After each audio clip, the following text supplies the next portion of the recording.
Here's how I would describe One Piece so far, right? It is the story of a kid who's going on this like naive adventure full of expectations without any assumptions. Up till now, it's been stated, at least by Zoro, that they have been practically playing pretend pirates. Yeah, sure, they do a lot of one-on-one fighting against like bigger organizations or people, but they haven't taken themselves seriously. And then the Water 7 saga happens. So if Water 7 is like seeing the collapse of the crew, then Enies Lobby is the realization of their mistakes, and post Enies Lobby is finally accepting and growing from that mistake. Usopp, despite him carrying a lot of weight back in Enies Lobby, can't just be let back in like nothing happened. Zoro can't allow that to occur because we're not just going to wait for something like this to happen again. This is going to be the new standard. Understanding that like Luffy has final say and that he is the captain, that has to be what the official serious crew establishes. Because now that they're in a conflict with the world government, things are only going to get harder from here, and everybody needs to be on the same page. Okay, and I preface all of that because the death of the Going Merry is so thematically resonant. It is both like the death of this character that we have been with for over 400 chapters, along with the metaphorical death of this crew who plays pretend. And the fact that she is somehow connected to this overarching narrative is wild to me. Sure, now the Going Merry is quite literally a character, but before we got to see the Going Merry talk, she was still like a character with emotions and willpower and things she wanted to do. And yet, the Going Merry, like the crew, was not prepared for the tough situations that they would have to go up against. And this is where I think like the Thousand Sunny comes in. The Going Merry had the idea of wanting to traverse around the world and keep the Straw Hats safe, and even though she couldn't do that, now we see that dream passed along and embodied within the Thousand Sunny. We're also kind of getting shown that even though the Thousand Sunny is like the next leap where the crew officially becomes a crew, it doesn't mean that we have to take everything seriously. The name the Thousand Sunny was itself a joke within the narrative of One Piece, even if I think there's just so much more meaning behind it. So let's jump into that. I chose to focus on Robin and the world government and the Straw Hats for my review of Enies Lobby, but that means I didn't talk about all of the themes of Enies Lobby, which is good because it connects to post Enies Lobby and the themes go deep. And that theme is the theme of darkness and self-proclaimed gods. Okay, so in Enies Lobby, the world government is described as the darkness of the world. Even Rob Lucci means to steal the light, and you can't get any more obvious than that. And while up to now, I think that we've seen the Straw Hats either fight against small fish or small organizations, this is the first time we're seeing them go up against the world and its darkness as it tries to steal the light. Next in this theory is like the Going Merry, which I interpreted as like a fun pun to being like merry-go-round the world. And of course, she didn't get a chance to fully do that, but her will lives on through the Thousand Sunny. As Mr. Iceberg mentioned, it's a nice sun. The Thousand Sunny will sail through the dangers of the thousand seas, shining happily like the sun. So now we have some interesting themes that we're building. The Thousand Sunny, who is a literal sun, and the Straw Hats along with it, which are the light who will battle against the world's darkness. The world's darkness isn't just like Rob Lucci or the Navy, but like any self-proclaimed god or ruler who attempts to deal out their idea of justice. Like back in Skypiea, Enel in the end created a darkness which Luffy quite literally had to break through to show the light. So I think the Straw Hats will fight against the world government and any self-proclaimed god that tries to deal out justice. And it looks like it's kind of building towards one of these types of fights with how much it's emphasizing Blackbeard in this arc. Blackbeard gaining the fruit that allows him to literally create a black hole, a quite literal darkness, versus Ace, who creates the light in the form of fire. And the reason why I'm saying that Blackbeard is a pivotal villain is because we've seen how much we've been building up Blackbeard's villainy for like over 200 chapters. For example, Whitebeard is against Blackbeard for seemingly killing one of Whitebeard's crewmates, and Ace is responsible for getting Blackbeard. We also have Shanks that has been attacked firsthand by Blackbeard, so this is probably like the first time that I can think of in this story where I think we've been building up for like a fight like this, where it's not just going to be a one-on-one personal conflict, but rather where multiple characters like Ace and Shanks and Whitebeard, and I could even see Luffy going after him, all come together to fight Blackbeard. I hope that makes sense. I just wanted to cover the huge amount of light versus dark themes in the story, and just wanted to get that out of the way first because I thought that was so fascinating. The weird part right now is that Blackbeard is fighting Ace already, but I don't think it's gonna end here because of all the themes that we've been building up so far. It would kind of be anticlimactic if Ace just kills Blackbeard off screen. He would arrest him, and then they would go back to Whitebeard, and then Blackbeard would be aha, it's a trap, and then kills everyone there or something, or wants to, and then they fight over there. They fight on Whitebeard's ship, and Luffy is somehow there too. I don't know. It just felt like we were waiting for the end of Enies Lobby to finally be able to put a lot of these things out there, because Shanks was mentioned to be traveling to Whitebeard for who knows how long, but we haven't seen them actually get there until now. It just also makes it feel like the Grand Line is so much bigger if Shanks says, hey, let's go meet up Whitebeard, and then we get so much time in between where he is presumably still traveling to Whitebeard. Still just taking him a long time to get there. And when he does get to Whitebeard, we get the power move that is hockey. I love that some of the crew members are yo, you should really get out of here before you collapse. And then some of the other guys are what are you talking about? I'm not going to collapse. And then they just fall over. That's a cool power move. I think it's the first time that I really see just how powerful Shanks can be. And we're going to see a lot more of that in a second. But just trying to connect this back to the themes of darkness. Here's where we see Shanks trying to warn Whitebeard of how dangerous Blackbeard can be. Blackbeard is the one that gave Shanks a scar on his face, and then stuff just connects. This is where I'm oh, this isn't just an Ace thing. This isn't an Ace versus Blackbeard thing. If Shanks is coming over here, then stuff is gonna get serious. But of course, why is he here? Was there a situation where Shanks saw Ace the same way he saw Luffy?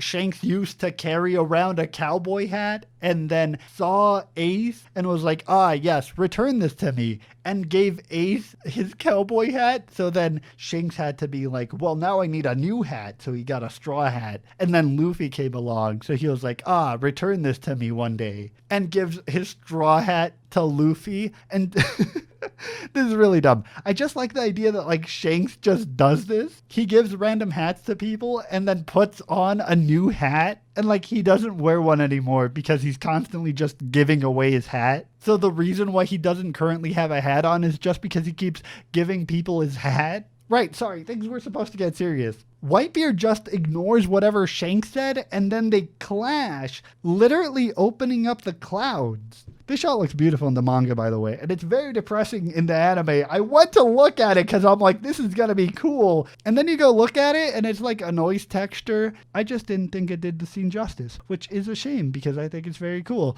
The clouds literally split in half. All right, anyways, on the other side of the world, we're reintroduced to Kobe, Garp, and, Helmeppo's there too, I guess. It's why I say that post-Enies Lobby feels like we were just waiting to talk about so many things. And now we have time. Now we can show Kobe and Garp. So let's do that. It's been 400 chapters and they're still relevant because they're not too far behind the crew and they've been training to also get stronger. But Kobe and Garp were so important. And also there's Helmeppo too, I guess. And he got a glow up. One of them, not Helmeppo. I think he's still kind of weird looking. But Kobe though, look at that glow up. I didn't even recognize him. But Kobe is the catalyst for all of the info dump here that we get. It's also where we learn about the second half of the Grand Line, which is called the New World. And one, that's very beautiful, but two, it's very metaphorically resonant. If Enies Lobby is creating this battle between good versus bad, light versus darkness, where the Straw Hats are fighting to change the world, then it makes sense that they have to go to the New World.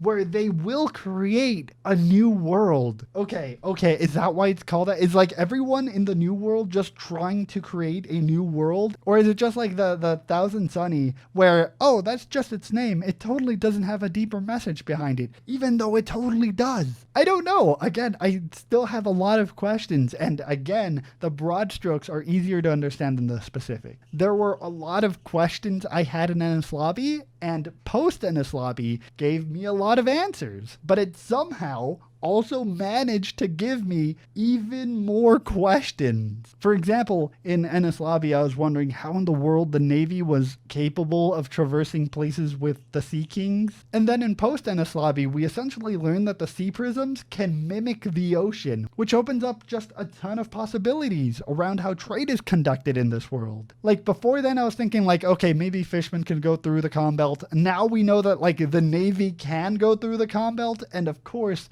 really strong pirates like Frankie or Noland used to do that all the time while they were in the Grand Line. Post Ennis Lobby is just like, hold on a brief second, we got more lore to dump on you, and just casually drops the fact that Garp is Luffy's grandson. Like what? Just out of nowhere? You're just throwing me this curveball? Like right now? That someone in the Navy is related to Luffy? We haven't even stopped to catch our breath since last time, okay? First, I'm putting up everyone who I think is related to Luffy, meaning like anyone who has like that D initial. Some are like very vague on the timeline, and some are way stronger. Like Ace and Luffy are Dragon's son. I originally thought they were like Roger's son because that was the only person who had like the gold D initial. But then we get like Saul and Rogers and Blackbeard who all have the D initial, so somehow they are related to Luffy. I also wanted to touch upon the fact that like even though Garp and Kobe and Helmeppo and Aokiji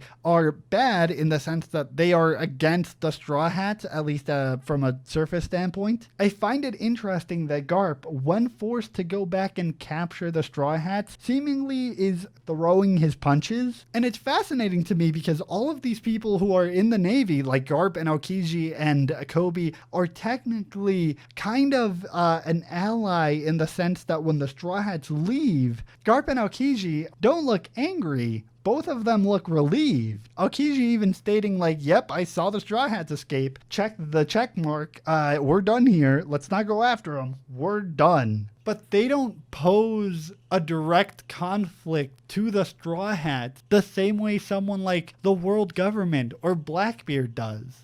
But Garp isn't even mad that the Straw Hats managed to escape via this like huge engine behind the Thousand Sunny, which beautifully incorporates Frankie as part of the Straw Hats. Kind of like he knew he was going to join. But it's great that he actually comes along because I was worried about how they were going to be able to make Frankie come along because he is with the Frankie family, which seemingly would make it difficult for him to just be like, all right, guys, I'm leaving on this ship and you guys are coming with me. But it makes a lot more sense when it's like the Frankie family that wants to let him go because his bounty is just so high and it would endanger everyone here. And if the Navy came back, they're not sure they could get Frankie back, which is like a pretty good transition into bounties as a whole. Here we get like Nami's village where people are seemingly like totally upset that she's a pirate, but also really proud of her. Or whether it's Chopper's small bounty, which is just hilarious. He didn't even get like a triple digit bounty, but Kureha is still really proud of him. For Usopp, it's a nice way to connect back to Seraph Village, in part because it's just so connected to the saga. And bounties are just like a good design metric to establish a character dynamic. It's how we see Kaya's reaction to Usopp, or how the entirety of the Baratier is just utterly proud of Sanji. Even Sanji himself also isn't excited about the picture. I mean, I also wouldn't be excited about that picture. But the picture doesn't matter. It's just the fact that it even exists that matters. Like Sanji got a bounty and the entire chef crew saw it and were proud of him. even boasting like, ah, yes, a famous pirate, the one who fought against the world government and won, was from here, originated in Baratier. You can feel the like excitement and proudness that everyone feels upon seeing these bounties. If anything, because it's a good reminder of how far they've gone. And being able to jump around from island to island also helps move the plot forward. Like when Dragon, who presumably is in the New World, sees Luffy's bounty, it starts to put a lot of questions into my brain. Like, when will they meet? What is Dragon planning? Same thing with like cutting to Blackbeard and Ace. What's gonna happen there? And I didn't even mention Neru in space. Look, I thought that at the end of Skypiea, when Neru was going to that infinite verse, I thought that it was like a Team Rocket we're blasting off again situation, like in Pokemon. I didn't expect to actually see him land on the moon without like a spacesuit or anything. Furthermore, there's also people on the moon, and that's not explained either, at least as far as I've read, which is what I mean when I say that there are so many things that are answered, but just like double the amount of things that were brought into question. Even though the arc is over, this story has way more that it wants to tell, and I am all in for it. This doesn't make any sense. I hope it makes sense. I hope any of what I've said in this entire review has made sense. My brain is melting. I'm gonna go keep reading. Bye.